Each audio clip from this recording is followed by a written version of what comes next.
To experience God more, you have to first not limit God. A lot of people, religious people, new age people, we all have the tendency to limit God because of us being in vessels that we call human that experience limitation. For example, Christians and Islamic people believe that God has limitations due to either there not being any prophets, there not being any new creation of prophets, or there being one Christ and there can't be another one. That logic, that line of thinking is called double speaking. Double speaking is something that lawyers do a lot. You're saying one thing and you're meaning another. A lot of manipulators do it a lot as well. And when you really understand the history of governmental psyops and control over religion and all of these type of things, you can understand how the manipulators has passed that line of logic down through your generations to tell you that, hey, God, even though God is infinite, and if you quite literally look up the definition of the word infinite, which means the word can't and infinite can't be next to each other. It's impossible. Though that is, they give you the definitions, they give you the answers, they hide the truth in plain sight, yet you still believe that you don't have the power to amount up to a Buddha or a Jesus because it's not allowed. By whom, I ask? Because God can create 50,000 billion, gazillion, trillion Jesuses in Christ if it so chooses to. There's never a moment where God can't do something. And another issue that some perceive as it pertains to the relationship with God is the attributes and quote unquote character traits that humans tend to put on God. These are just two main things that people have to understand. The limitation one that we just reviewed and the character traits that you put on God. People really think that God is judgmental and hateful. And I just pose a question to all the people that think that. I ask, well, when you pray to God, have you ever felt immense fear and like you were about to die? Have you ever had any personal experience that you said, yep, that's God? Nope. Oh, yeah. It's coming after me. It's vicious. Like the vampires and sinners. Because I just watched that yesterday. That was that reference. Like, have we ever experienced that?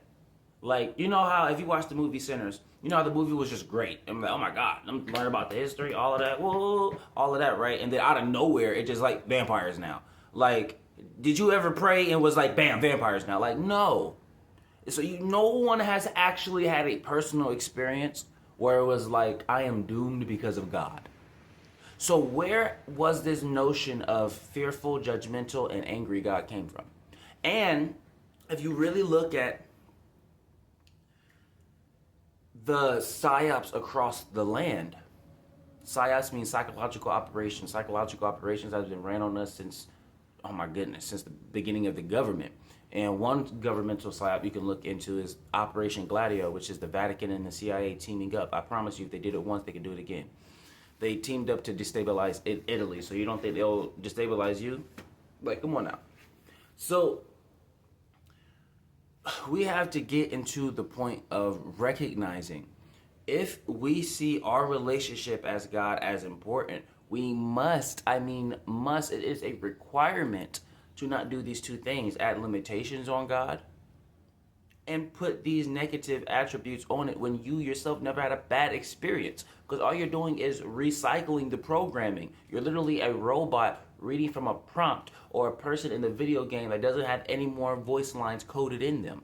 If you just keep thinking that God is judgmental, hateful, and egotistical, essentially, even though ego was supposed to be designed for beings with bodies, and God is formed from formlessness. So even the things don't even make sense when you really look at it. But that's how they get you.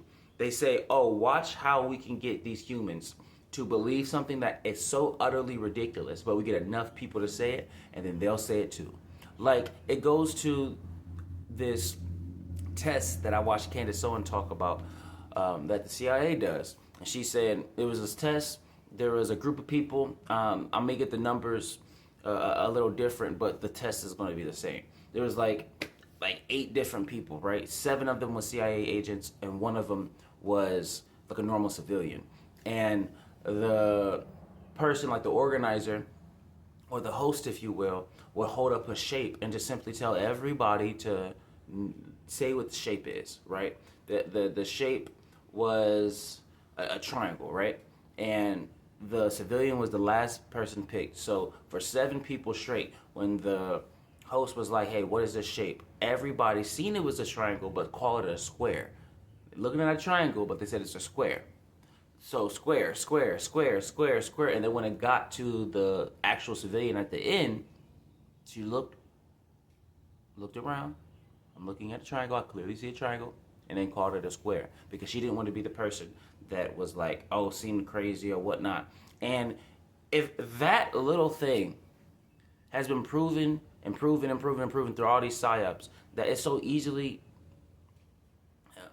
able to control people just based on masses and all these other psychological operations that you can look into under the Freedom of Information Act, you can understand how utterly ridiculous it is to put hateful things on God when God himself has never done hate. And then a lot of people, they don't even use logic.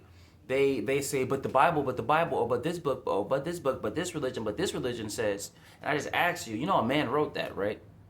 And people, I'll make another video on this as well because it's really important. A lot of people, they just don't think colonizers. When I say colonizers, I'm not talking about a specific race, because if you understand the spiritual aspect behind it, there's a force that's driving those beings to have that drive that they have. And there's beings that feed off of us bickering, because if all humanity came together, you will recognize a different, what you would consider enemy. But there's no enemy. People, there's like a big issue with what we project, and if you really understood